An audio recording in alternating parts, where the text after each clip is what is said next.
Good evening, and before we dive into Hunter's laptop, I wanted to quickly mention that Mr. Peter Schweizer, who is a world-class expert on the topic of elite capture, or in other words, how the Chinese Communist Party has been both infiltrating as well as capturing the elites here in America, he is also the author of this new book called Right-Handed. And the other day, I had a chance to sit down with him and we had a phenomenal discussion regarding, among many other things, how Hunter Biden's business dealings with Chinese Communist Party-linked firms, and many of them actually being linked to the state security apparatus, have potentially enriched not only Hunter Biden, but also his father. It's a phenomenal interview, and if you'd like to check it out, you can do so over on Epoch TV. I'll throw a link to it. It'll be right there at the very top of the description box. And now, let's get into the main topic of our discussion, which starts right here with a photo of Hunter Biden. But it's not just any photo. This is one of the hundreds of photos that have been found on the laptop that he accidentally dropped off at a computer repair shop in Delaware and never picked up. And because of that fateful accident, well, besides photos like these, we now have a lot more details about Hunter Biden's business dealings that he engaged in during the tenure of his father's government career, including many dealings that he had with Chinese Communist Party-linked businesses. However, there are many forces in this country that appear to be working collectively to suppress our access to the contents of his laptop. Now, of course, to start with, everyone already knows what Twitter and Facebook did during the 2020 election cycle, how they quite literally suppressed the laptop story and suspended news organizations that dared to report on it. In fact, just 2 days ago, Mr. Elon Musk, who is of course the new owner of Twitter, he weighed in on the discussion and he wrote this, quote, "Suspending the Twitter account of a major news organization for publishing a truthful story was obviously incredibly inappropriate." Now, in my opinion, that statement is rather mild, given the fact that some studies suggest that the suppression of the Hunter Biden laptop story actually altered the results of the 2020 election. Regardless, though, everyone already knows about what Twitter did. But did you know that last week, Wikipedia got into the Hunter Biden censorship game as well? That's right, the editors over at Wikipedia, they decided to delete entirely the page for Rosemont Seneca Partners, which is of course the investment firm founded by Hunter Biden. The same investment firm, it's worth noting, that became a shareholder of a Chinese investment fund during the very same time that Joe Biden was vice president. However, according to the editors over at Wikipedia, this is not newsworthy. That's because on the discussion page of that particular entry, which is where all these Wikipedia decisions get made, here's what the editors wrote, quote, "This organization," meaning Rosemont Seneca, "is only mentioned in connection with its famous founders, Hunter Biden and Christopher Hines." Christopher Hines, by the way, just for your reference, is John Kerry's stepson. Then the editor goes on to write that, quote, "Keeping the page around could turn it into a magnet for conspiracy theories about Hunter Biden." And then another editor chimed in by writing, quote, "It's a non-notable company with a tangential connection to some conspiracy-related thing that didn't happen." And just like that, the entry for Rosemont Seneca was deleted from the world's largest encyclopedia. However, the censorship efforts against the laptop story go much, much deeper than that. How do we know? Well, because a whistleblower who recently quite literally had to flee the United States, he vowed to publicly drop 450 gigabytes of deleted material from Hunter Biden's laptop within the next few weeks. Now, this particular whistleblower is named Jack Maxey, and if he happens to look familiar to you, that's likely because he was a co-host of Steve Bannon's War Room. And for the last several weeks, Jack has been in hiding over in Switzerland, where he has been working alongside IT experts in order to extract more data from Hunter Biden's laptop. And he says that within the coming weeks, he will be posting the contents online to a searchable database. And in terms of what this database will contain, well, in an interview with the Daily Mail, here's what Jack said, quote, "Me and my colleagues found 450 gigabytes of deleted material, including 80,000 images and videos and more than 120,000 archived emails." Now, the next question that you might logically be asking yourself is, why exactly did Jack have to go all the way to Switzerland to do his work? Couldn't he stay here in America and just dig through the laptop within the States? Well, as an answer to that question, Jack told the Daily Mail in his interview that he fears retaliation from the White House. Here's specifically what he said, quote, "I came here so that we could do a forensic examination of Hunter's laptop safely in a country that still respects human liberty and the ideals of liberal democratic principles. I do not believe this would have been possible inside the United States. We had numerous attempts on us from trying to do things like this there." Now, in terms of the specific attempts that were made to try and stop him from doing this work, well, Jack said that last year, after he first contacted the media regarding the laptop, black suburban SUVs started to appear outside of his house, and he said that his friends, to whom he gave copies of the laptop, began to receive strange phone calls. It's also worth noting that Jack said that he gave a copy of the laptop contents to the FBI, who appeared to have done nothing with it except apparently turn around and target Jack himself. They began to target the whistleblower rather than investigate the contents of the laptop. Then, what happened next was that Jack... All right, the sponsor of today's episode is a phenomenal company called AMAC. That's AMAC, and it stands for the Association of Mature American Citizens. They are quite literally one of the fastest growing conservative organizations in all of America, and you should consider joining for three main reasons. The first is the money saving benefit, because as a member of AMAC, you get access to a ton of discounts at many different verticals.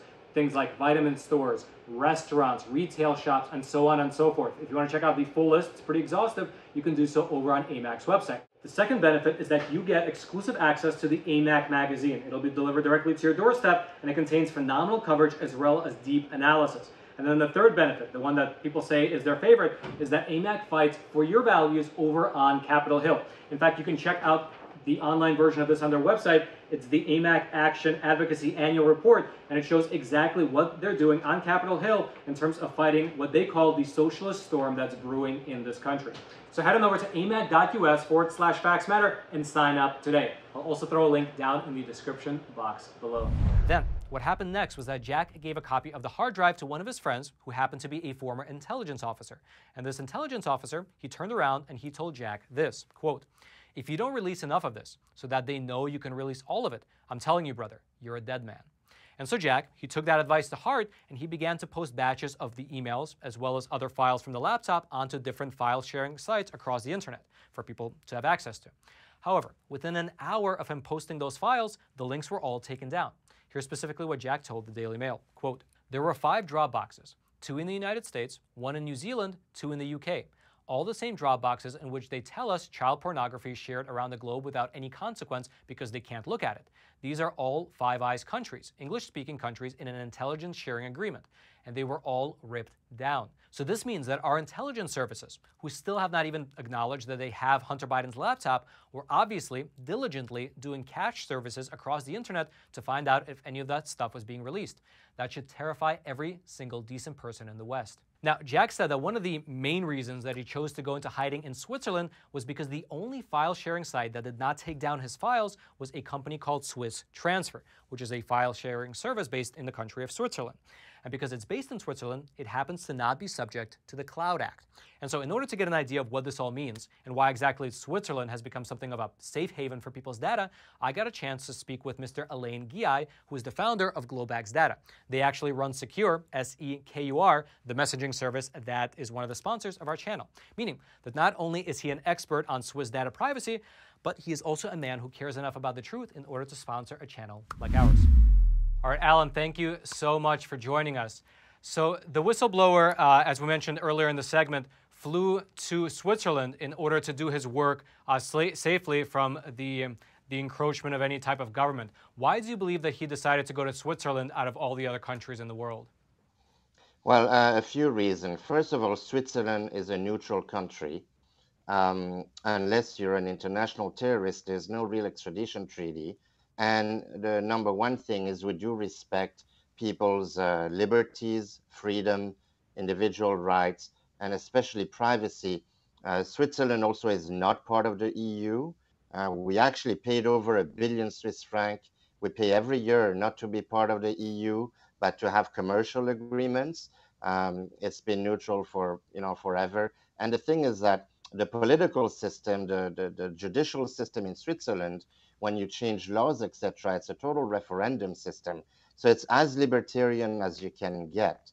Now, Switzerland will respect your individual right, and unless there's an international criminal, like an Interpol type of arrest, and that still there's a process, then Switzerland may prosecute you. So probably he went there. Now, because he's dealing with data on top of it, my guess is that he read about the Swiss data privacy laws, which are the strictest in the globe, because they don't have the EU GDPR, I think. They don't have the Cloud Act of 2018, or the Cybersecurity Act of 2015, or the Patriot Act. If I may elaborate a little bit on the Cloud Act, the Cloud Act is an interesting law that came about in 2018 when American companies and citizens' data was all over. Because what happened is, after 9/11, the tragic event of 9/11, what happened is that there were laws that were enacted to really survey more the population because you had some bad guys among the mist, right? So, but the law is interpreted by the executor. So sometimes it goes too far, sometimes it goes according to what the law was designed to be. So the Cloud Act is like a Patriot Act for the cloud. Let me explain. When Amazon, Microsoft, Google, and the big tech, when they have their servers everywhere and they have them in China, in Russia, in Switzerland, and all over, what happens is these countries decided to say, well, this is our sovereign law. So they have these data residency laws. That means that if you have AWS in China, for example, the Chinese have access to it, and they were saying it's not, this data cannot leave. So the US came up with a law that says, listen, if you're using a US infrastructure, so Amazon obviously is a US company, then we also have the right to subpoena and have access to that data. So it's kind of interesting, where we are secure is in data centers in Switzerland. Amazon actually takes a floor or two of one of the data centers we're in. So they have to obey by the Swiss law, but they also have to obey by the Cloud Act. So I think what happened, this gentleman fled to Switzerland first because A, they respect his liberty and freedom to start. It's a neutral country. And then looking at data, he found that company, which we can talk about in a minute, that has its own infrastructure. And what happens is they don't have to comply with the Cloud Act. So whatever data was there, which they could care less what's on your drive, they just keep it for you, right? They have no right to wipe it out. So the Cloud Act you mentioned, which country's law is that? Is that America's law? That is a US law that was enacted in 2018. Some people call it 2019, but in 2018 it was enacted. And it was kind of smart because since the dawn of the internet, the US has been the master of owning everyone's data. Then, when a government funds, seed fund through hedge fund, organization, grants, etc., companies that dominate the internet, you basically control the data of the world. What happened is some countries decided to say, well, this data is in Germany, for example, so we have to obey German laws. Why should we obey US law? But then the US came back. Obviously, there was a lot of a difficulty dealing with China. This is mostly because of the Chinese issue, political data. We can go into it, cyber theft, etc. That the U.S. said now, if you use a U.S. infrastructure, it doesn't matter where it is. We have the right to that data as well, and we can decide to subpoena or duplicate it. So if you use, and everybody, there's like 4 cloud companies in the world. You have Amazon, AWS, you have Microsoft, you have Google, you have Alibaba. Alibaba is a Chinese company. I'm sure everybody knows that. And they have the Chinese laws in their best interest, obviously, because it was funded pretty much by the Chinese government directly and indirectly, and they have to just obey. So what happens is now you have no choice. Your data is in one of those 4. So, I'm in Switzerland. If I'm going to use Microsoft, and if Microsoft is in Switzerland, and well, if I want something private, I can't use Outlook email. And let's face it, 99.9% of the world uses those 3 big tech. This gentleman was smart. He figured that there's a company, it's called Infomaniac with a K. I actually highly respect that company. If I didn't have my own tech conglomerate and I would need a domain website someplace, I would use Infomaniac. I wouldn't use any of the US big tech because that data is no longer private because it gets duplicated back to the States. So the Cloud Act is a genius idea for the US to gain back the world's data. Essentially, the entire world uses these companies. Who doesn't use Microsoft Excel, Word, or Google Docs? We cannot live without it as businesses as well. So that was a smart decision on the US lawmakers. That law passed very swiftly without people have no clue about that law. In Switzerland, if you want to change a law, you need 100,000 signatures to start. Then it goes on a ballot once every 4 months. And then there's an entire referendum in the country and everybody has an application, they can vote. You can't just change a law on a Friday evening and then people wake up on a Monday, oops, there's a new law that came up. That doesn't happen. So Switzerland is pretty tough when it comes to your privacy. A lot of people believe that these laws are put into place in order to protect people from, let's say, Absolutely. terrorists. Yeah. However, from your perspective, being in this space and in this field of you know, having this more secure application and this conglomerate, do you see that the government of not only the U.S. but the EU and Australia and other countries, they're using these types of laws to actually target individuals who aren't necessarily a danger, let's say like a terrorism type of danger, but they're more of a danger in terms of public relations for the ruling government, like this individual here who's a whistleblower who's working to extract data from the Hunter Biden laptop. Do you see these types of cases becoming more prevalent? Yes, and you know, I've been talking on interviews since 2014, 2013. The first thing I say is those laws are here to protect people, those enacted laws from Patriot Act, and I agree 200% with the honest intention of it. What happens later, it gets politicized.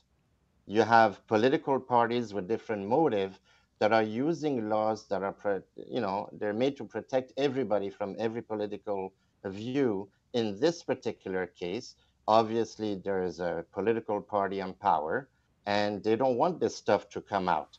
When there will be another political party, we may see a different version of it, maybe more respect of that law. Maybe not. It depends who is the executor. The law is made for everybody. The executioner, the one who executes that law, that's who you have to worry about.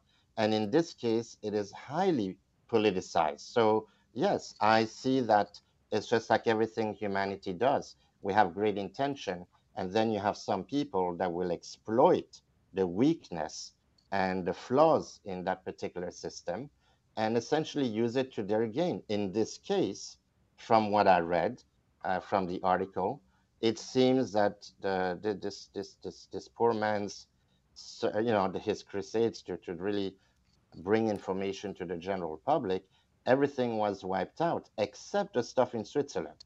Because in Switzerland, again, it goes back to our DNA. Privacy is in our blood. The judicial system is such that you need an entire referendum to change a law. So it's not as easy, right? It's not a system where you can get away with things. When the law is the law, it's the law and it's for everyone. And, you know, we don't have that huge duality in politics in Switzerland.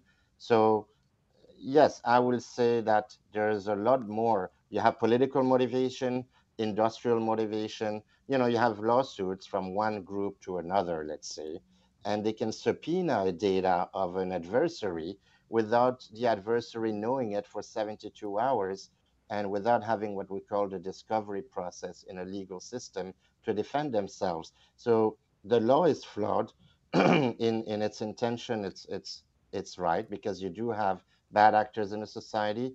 You need to find them, you need to weed them out, but you're only as good as how you execute a law, right? And in this case, I see a lot more politicized decision to exploit that weakness in the law. But we can't do without it. Imagine if you have some bad actors and terrorists, and then if you don't have that law, what do you do? So it's a bit of a catch-22. Yeah. So last question: if in your professional assessment, if this man, if Jack went, let's say, to another country, he didn't go to Switzerland, he went to Greece or another member of the EU, or let's say somewhere else in the Eastern Europe, let's say Ukraine before it was invaded, or some other country, Kazakhstan, what could have happened to his data? What would the actual process look like if the U.S. wanted to? What could they even do? Could they take the data? Could they delete it? Like how does that actually play out? There's two things you need to look at. First of all, if you went to the EU, it would be a phone call, literally, from a US, and that data would have been completely gone. This poor man wouldn't be able to do a thing. Now, I don't know the judicial system of Kazakhstan, but most likely, even over there, they use the big tech, and that's where the Cloud Act comes in to basically have a global reach. Jack was lucky. So I don't know in Kazakhstan, legally speaking, but most likely it would be hosted on Microsoft Azure or Google Cloud or something like that. That means his efforts would have been completely wasted because that is duplicated automatically. You can see the only data that stayed is the one that didn't use a big tech hosting company. Now, just like us, we have our product called Sekur, S-E-K-U-R. Why are we in Switzerland? Well, obviously because of the laws, but we also have our own infrastructure, just like Infomaniac. So the only way to protect yourself is to go to a country like Switzerland. Other countries have good privacy laws too, but of course, I'm going to be biased. I'm going to say Switzerland has had this in the constitution for 100 years before electronics came out. And also, you need to have your own infrastructure. So if you do anything and you want to keep it private, of course, for non-criminal purpose, you want to have your privacy. It's totally legit and it's your right. Go with a company that doesn't use a big tech platform because you're never going to be protected on privacy.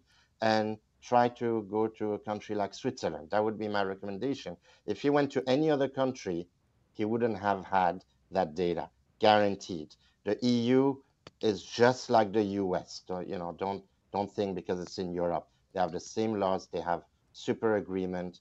And Switzerland is fighting hard to have its independence. I want to say one last thing, if I may, Roman, because sometimes some of our customers or people, they say, yeah, but Switzerland doesn't have the banking secrecy anymore. I want to explain the banking secrecy laws, which were enacted in the 30s to hide, unfortunately, money of, the fascist government and other people. Those are not part of the Constitution. And in 2017, retroactively, at the request of the US, they were canceled, and the US made 85 countries sign an automatic exchange of financial info. US didn't sign that, funny enough. So there's more privacy in the US for your money than Switzerland for foreigners. But that's it. The data privacy laws are very different, and it would literally take a referendum to change that, and nobody in their right mind in Switzerland would. So it doesn't mean because the banking secrecy is a little bit loose now that the data privacy laws are different. Those are two different elements, and I encourage everybody who wants some privacy for their business, for their personal, to, you can go to sekur.com, or you want to host a website, you go to Infomaniac. You can even email us and we'll get you the name of where to have your website hosted. And of course, we would recommend our solution for email and messaging because we do respect your privacy and we don't use big tech. Alan, thank you so much for your insight. Thank you, Roman, and thanks, everyone. Now, if you'd like to learn more about either the Hunter Biden laptop story, the 450 gigabytes of files that are likely going to be coming down the pipe in the next few weeks, or if you'd like to check out more regarding the Sekur app, I'll throw all that into the description box below this video for you to check out. And all I ask in return is that you take a super quick moment to smash that like button so this video can be shared out to ever more people. And now, as I mentioned at the very start of this episode, today we published a very spicy episode over on Epoch TV, wherein we sat down with Peter Schweizer, author of the book Red-Handed, and we discussed the Chinese Communist Party strategy of capturing America's elites. Here's a trailer for that episode. The Bidens got some $31 million based on the laptop from a series of deals that happened beginning when Joe Biden was Vice President of the United States. And those deals happened courtesy of 4 Chinese businessmen. And if you look at all 4 of those Chinese businessmen, they have links to the highest levels of Chinese intelligence. When he leaves the vice presidency in January of 2017, other foreign deals are in the works, including with CEFC, the Chinese energy company. And that's where the email, Hunter's going to hold 10% for the big guy, comes into play. So after he left the vice presidency, he was going to start to be juiced in to some of these overseas deals. Now, if I can be just a little bit biased, that interview was phenomenal because Peter, he has very broad knowledge, but at the same time, he's great at the specifics. And so he can tell you about elite capture in general, how it plays out in higher education, in politics, in Hollywood, and so on, but he can also grill down and give you the concrete specific examples of how this strategy plays itself out in the real world. It's really a great interview that, frankly, in the end, gave me a lot of hope because at the very least, these things are now getting exposed.